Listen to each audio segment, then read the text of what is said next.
You wake with a sincere intention. This morning, I am going to pray.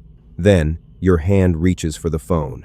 One message becomes another. A headline catches your attention. The day begins speaking before you have become quiet enough to hear your own heart. Later, you tell yourself you will pray before work, but one task looks urgent, then another. By evening, you still desire fellowship with the Father, but your body is tired and your mind is crowded. You postpone prayer until bedtime. At bedtime, you promise to begin tomorrow. Does that mean you do not love God? No, it may mean something far more practical. You may not have a prayer desire problem. You may have 3 predictable moments where your intention keeps collapsing. There is a difference between wanting to pray and having a life arranged to help you begin. Your inward man may be willing while your surroundings pull in another direction. Your heart reaches toward the Father, but your body reaches toward comfort. Your spirit desires fellowship, but your routine has been trained to follow distraction. That resistance is prayer friction.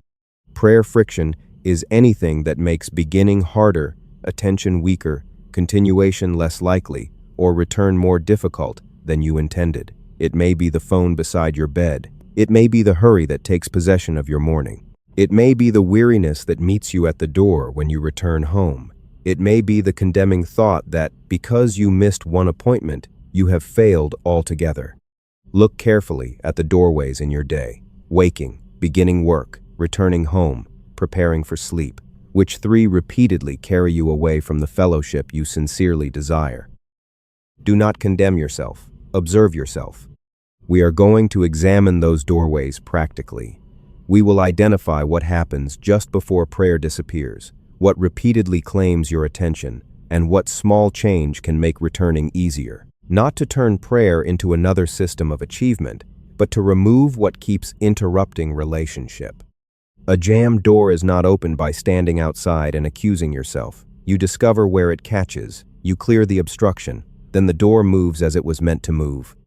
Your inconsistency is not necessarily the verdict you have imagined. The desire may already be there. The doorway may simply need attention. But before we examine where those doorways catch, we must understand what prayer consistency is meant to protect, not a record of performance, but an open relationship with the Father. Prayer was never meant to be a spiritual emergency room that you enter only when life becomes unbearable. It is fellowship with the Father, fellowship that can remain open while you work, travel, decide, wait, and endure pressure. When Scripture calls you to pray continually, it cannot mean that your lips must move every second. You must sleep. You must speak with people. You must fulfill your responsibilities. Continual prayer is not uninterrupted talking. It is an uninterrupted openness of heart. You may be silent and still conscious of the Father. You may be working and quietly dependent upon His wisdom. You may receive troubling news and turn inwardly toward Him before fear has time to build its argument. The words may be brief, but the relationship is active. Think of 2 close friends who arrange a definite time to meet. Their appointment does not create the friendship. The friendship already exists. The appointment simply gives them protected space to speak, listen, and enjoy what is already theirs. When the meeting ends, the friendship does not end. They carry its warmth and understanding into the rest of the day. Your appointed prayer time works the same way. The schedule is not the relationship. It is the vessel that carries you into focused fellowship. The chosen place does not make the Father present. It helps you become attentive to the one who is already present. The minutes do not purchase access. They help you use the access that is already yours. This is why definite prayer and continual fellowship must never be placed against one another. The appointment deepens your consciousness of the Father, and that consciousness follows you beyond the appointment. Then, when you return to the place of prayer, you are not introducing yourself again. You are continuing a conversation. So the question is not merely, did I complete enough minutes today? The better question is, where has my inward conversation been living? Has your attention been communing with fear, rehearsing pressure, and magnifying uncertainty? Or has your heart kept returning to the Father, His character, His wisdom, and His care?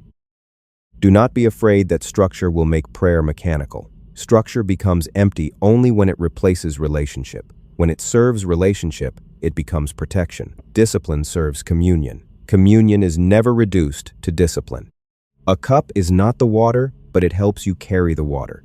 An appointment is not fellowship, but it gives fellowship a protected place in a crowded day. Now, the goal is clear. You are not building a record to impress God. You are clearing room to enjoy your Father, and with that settled, you can examine your day honestly and locate the exact doorways where that fellowship keeps being displaced. Now, take one ordinary day from your recent past, not your worst day, not the day of an emergency. Choose a common day, because repeated patterns are easiest to see in ordinary life. Walk through it slowly. When you woke, what did you intend to do? What did you actually do? What happened in the few seconds between intention and action? Ask the same questions when work began, when you returned home, and when you prepared for sleep. At every doorway, examine three things: the intention, the outcome, and the cue that changed your direction. Perhaps you intended to pray after waking, but the phone was beside you and your hand reached for it automatically. Perhaps you planned to pause before work, but an urgent-looking task persuaded you that there would be time later. Perhaps you returned home wanting fellowship, but noise, hunger, and exhaustion scattered your attention. Perhaps bedtime arrived and 10 available minutes felt too small because you believed prayer had to be long to be meaningful. These are not all the same kind of friction. The first is initiation friction. You desire to pray, but something repeatedly prevents the beginning. The second is attention friction. You begin, but your surroundings or your unprepared mind pull you in several directions. The third is bodily friction. Fatigue, restlessness, discomfort, or a trained appetite for stimulation makes remaining difficult. The fourth is expectation friction. You have made the doorway so tall and demanding that a small, sincere return no longer seems worthy of being called prayer. Name what is happening. Clarity weakens confusion. Do not try to repair every hour of your day at once. Choose the 3 doorways where fellowship is most often displaced. For each one, write down one visible obstacle and one demanding expectation. The obstacle may be a phone within reach, an unplanned morning, a noisy room, or a tired body. The expectation may sound like this: I must feel inspired. I must pray for a long time. I must not become distracted. I must make up for yesterday. Now you can see the difference between a spiritual verdict and a practical diagnosis. I am a prayerless person is a verdict. My phone claims my attention before I rise is a diagnosis. A verdict produces shame. A diagnosis reveals what can be changed. Observe without condemning yourself. The Father is not asking you to stand outside the door and explain why you deserve to enter. Access is already open. Desire may already be present, yet the threshold may still be cluttered. You now have 3 specific places to begin, not a vague burden, but 3 visible doorways that can be cleared. And we will begin with the first and often most influential doorway, the moment your consciousness awakens, and another voice tries to claim the day before fellowship begins. The first contest of the morning is usually decided before you are fully awake. Your spirit may desire the Father, but your body already knows where the phone is. Your mind remembers unfinished work. Messages, headlines, and other people's concerns stand at the doorway, ready to become the first voice of the day. This reflex did not appear in a moment. It was trained through repetition. Reach, open, scroll. Reach, open, respond. The body has learned the order. But whatever has been trained can be retrained. Do not wait until morning to make every decision. A sleepy mind will usually follow the easiest available path. Prepare that path the night before. Choose where you will pray. Place your Bible, notebook, or prayer list there. Select one short passage for the morning. Move the phone beyond immediate reach, or place it where you cannot touch it without first getting out of bed. You are clearing the doorway before you arrive. Then make the beginning simple. Rise. Go directly to the prepared place. Thank the Father for His presence and His care. Read the passage slowly. Let one truth become the first thought you deliberately receive. Then begin speaking with Him about the day before you. Do not demand an impressive experience. Success is not measured by whether you immediately feel powerful, peaceful, or deeply inspired. Success begins when you arrive and open the fellowship. Some mornings your emotions will be alive. Other mornings your body will be slow and your thoughts scattered. Come anyway. The Father has not become distant because you feel dull. Relationship is not created by emotion. Emotion is gradually educated within relationship. Choose a normal duration that you can honestly protect, perhaps 10 or 15 minutes, perhaps longer according to your season. Decide before morning arrives. Then establish a smaller emergency return for mornings disrupted by oversleeping, illness, or an unexpected responsibility. It may be only 2 or 3 unhurried minutes. Thanksgiving, 1 truth from the Word, and 1 sincere prayer. The smaller return does not replace the normal appointment. It protects the relationship from the all-or-nothing lie that says, because I cannot do everything, I will do nothing. And do not misjudge the first restless minutes. Your body is waking. Your mind is crossing from noise into attention. That unsettled feeling is not proof that prayer is failing. It is the movement through the doorway. Before you leave, carry 1 short truth or thanksgiving into your next activity. Let it return while you dress, travel, or prepare for work. Formal prayer has ended, but fellowship has not. Now the first doorway has a prepared path. Less negotiation, less distraction, less shame. But morning prayer is only the beginning. Fellowship must next cross the threshold where tasks, pressure, and outward responsibilities try to take command.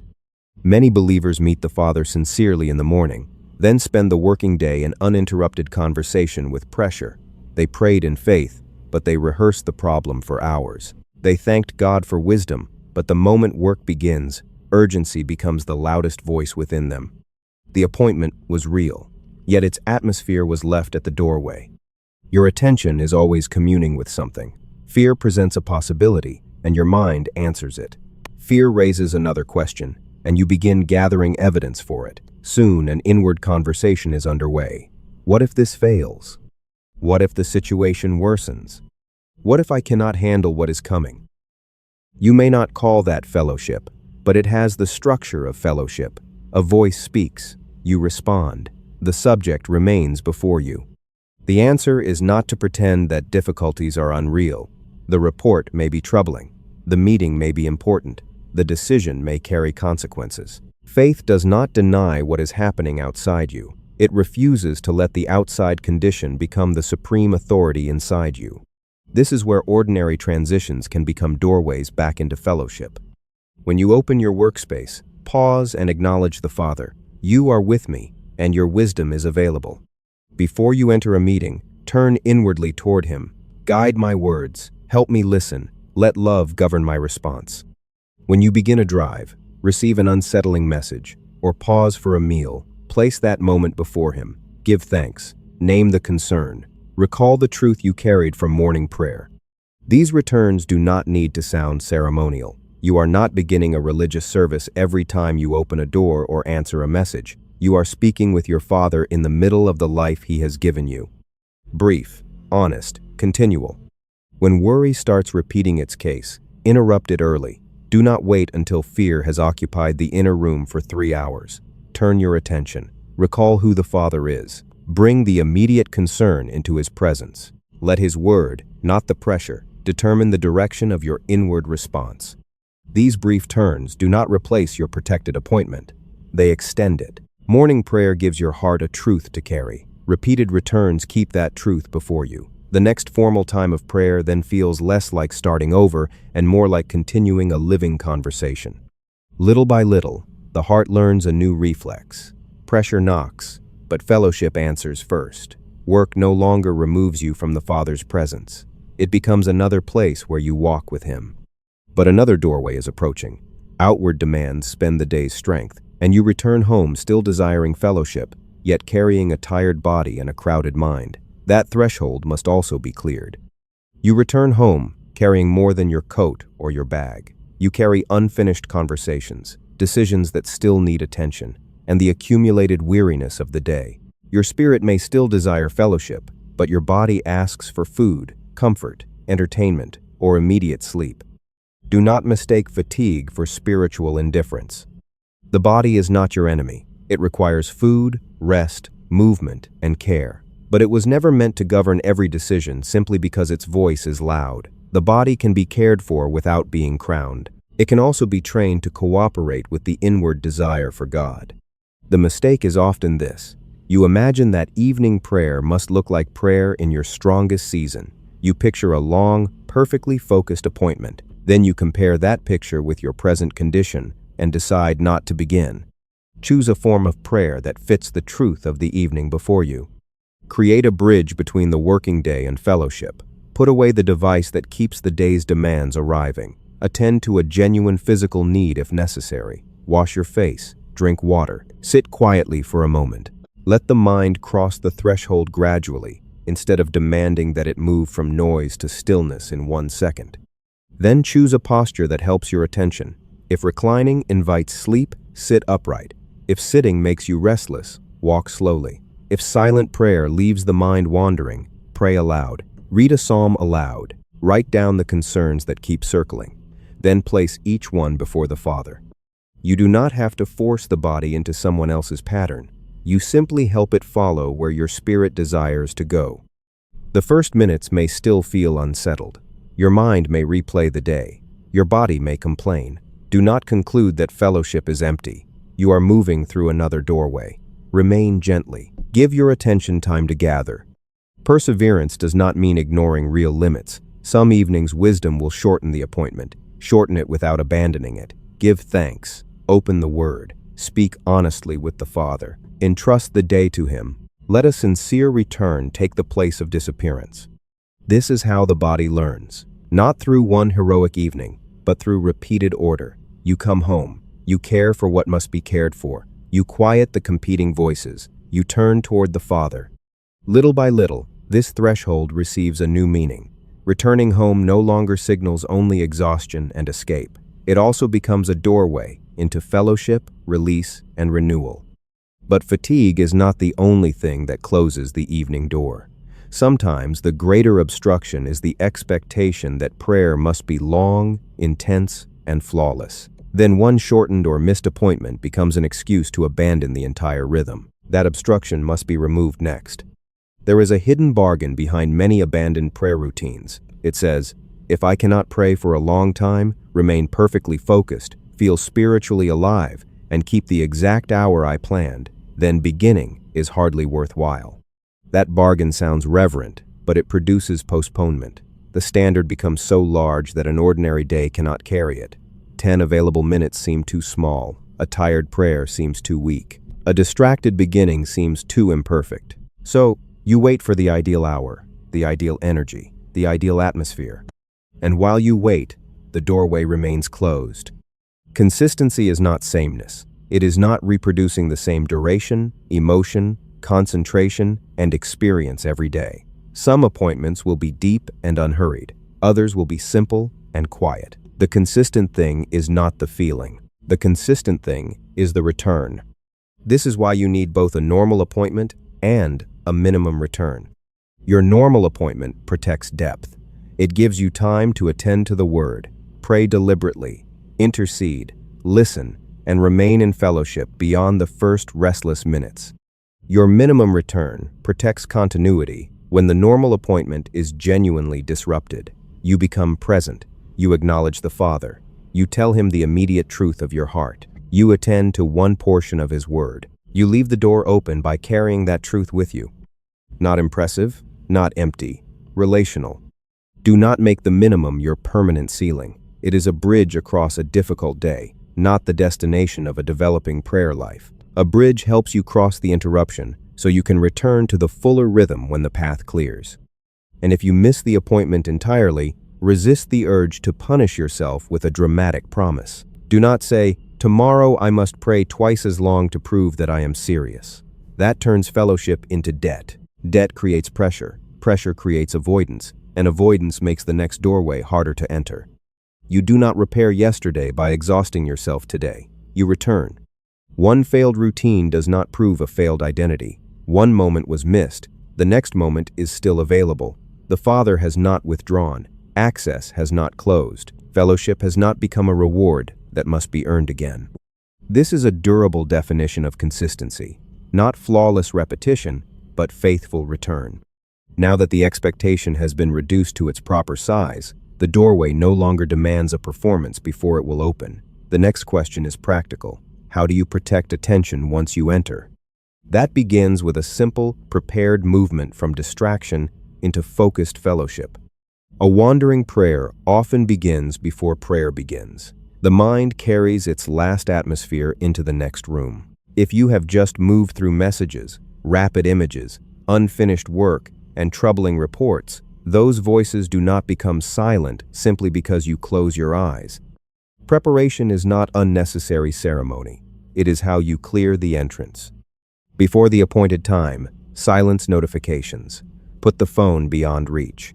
Close the screens you do not need. Reduce the noise you can control. Then open the Word and read slowly enough for one truth to gather your scattered thoughts. You are not trying to make God present. You are becoming attentive to the Father who is already present. Give prayer direction before you enter. Keep a concise list with 5 simple areas: thanksgiving, people, responsibilities, present concerns, and truths from the Word that speak to those concerns. A prepared list keeps the mind from searching everywhere for something to say.